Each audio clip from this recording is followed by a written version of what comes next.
നിന്റെയൊക്കെ ഭാര്യയ്ക്ക് സ്ത്രീധനം കിട്ടിയ സ്ഥലമാണോ പബ്ലിക് റോഡ്?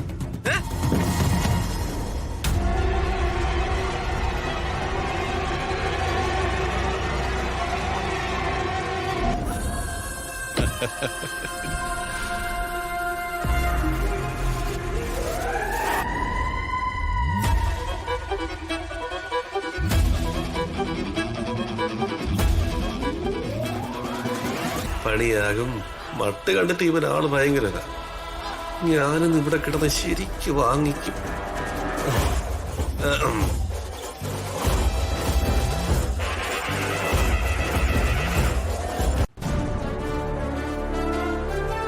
നീ അങ്ങനെ ചൂടാവല്ലേ മോനെ, BP കൂടും. നിന്നെ കണ്ടിട്ട് ചാവേറാണെന്ന് തോന്നില്ലല്ലോ മോനെ. നീ ഒരു ഒന്നാം തരം തരികിടയാണ്. ഞാനേ അംബിക മേഡത്തിന് തരികടയാ. എങ്ങനെ? Sorry, PA. അതൊക്കെ നിന്നെ കണ്ടപ്പോ തന്നെ എനിക്ക് മനസ്സിലായി. അതല്ലേ കാറ് കൊണ്ട് ഞാൻ ഇങ്ങനെ തന്നെ നിർത്തിയത്. നീ അംബികയോട് ഒന്നിങ്ങോട്ട് ഇറങ്ങി വരാൻ പറയടാ കൊച്ചനെ. എടാ, ഞങ്ങളൊക്കെ പഴയ ഫ്രണ്ട്സ് ആണ്, പരിചയക്കാരാ. ആണോ? ആ, പഴയ പരിചയക്കാരായിരുന്നോ? അതെ. എങ്കിൽ നേരത്തെ പറഞ്ഞുകൂടായിരുന്നോ? ഞാൻ വിളിക്കാൻ മേഡത്തിന്. എന്താ അത്? അംബികയുടെ ഒരേ ഒരു മകൻ ദീപക് ഭരണക്കസേരയിൽ ഇരുന്നാൽ അവനെന്താ കഴിക്കൂ?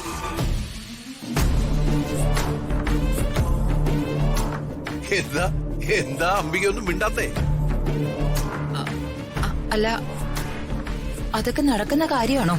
പിന്നെ ഇതൊക്കെ നടത്താൻ വേണ്ടിയല്ലേ ഞാൻ രണ്ടും കൽപ്പിച്ചിറങ്ങിയിരിക്കുന്നത്.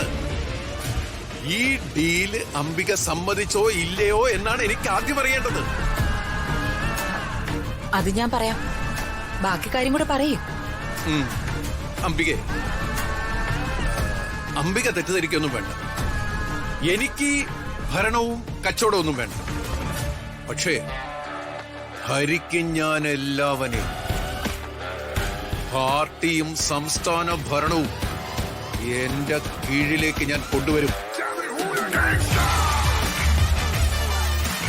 എനിക്ക് ആദരവ് വേണം. എല്ലാവരും എന്നെ ബഹുമാനിക്കണം. അതിന് ചേർന്ന ആളുകളെയാണ് ഞാൻ ഇപ്പോൾ സംഘടിപ്പിച്ചുകൊണ്ടിരിക്കുന്നത്.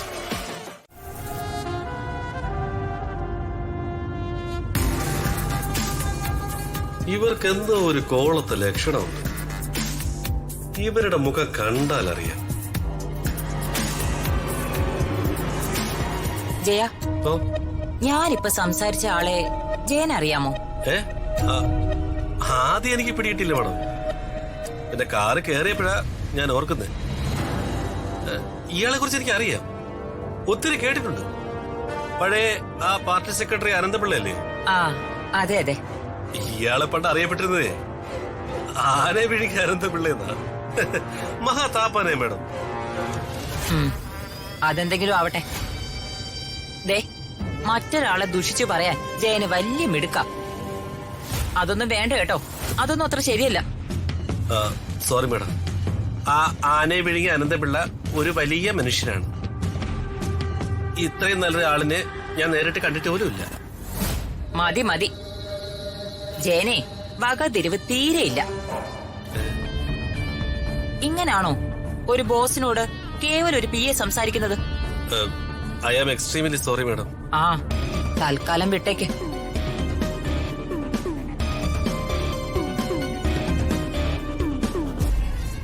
ജയ, പിന്നെ ഞങ്ങള് തമ്മില് കണ്ടതും സംസാരിച്ചതും ഒക്കെ ആരോടും പറയാൻ നിക്കണ്ട.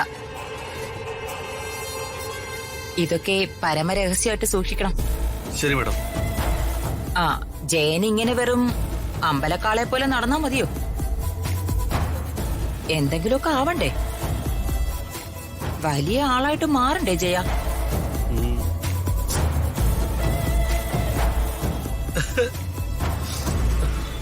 എന്തിനാ ജയ ഞാൻ പറയുമ്പോ ഇങ്ങനെ കിടന്ന് കരയുന്നേ?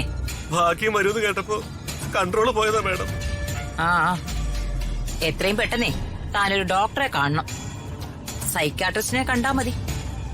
ഒരാഴ്ച ഗുളിക കഴിച്ചാലേ ഇതൊക്കെ അങ്ങ് മാറും. രാജിയോളി എനിക്കൊരു ജോലി തരാന്ന് പറഞ്ഞിട്ടുണ്ട്. അതിനു മുമ്പ് ഇവര് വലിയ ആളായിട്ട് മാറും. ഇവര് മന്ത്രിയായ ഞാൻ തന്നെ ആയിരിക്കും PA.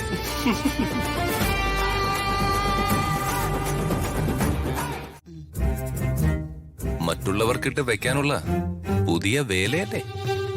അല്ല മോനെ, ഓ, അല്ല നീ മന്ത്രിയുടെ PA ആണെന്ന് പറഞ്ഞിട്ട് നിനക്ക് മന്ത്രിയുടെ വീട്ടില് ഈ വീട്ടില് മാത്രമേ പണിയുള്ളൂ?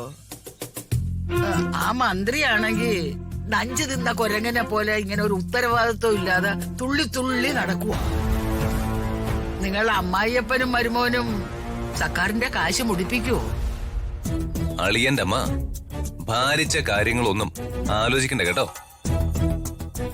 പ്രായം ഉള്ളതുകൊണ്ട് ഞാൻ ക്ഷമിക്കുക. ദേ, ഞങ്ങള് ഞങ്ങളുടെ ബുദ്ധി കൊണ്ട് വളരെ നല്ല കാര്യങ്ങൾ ചെയ്യുക.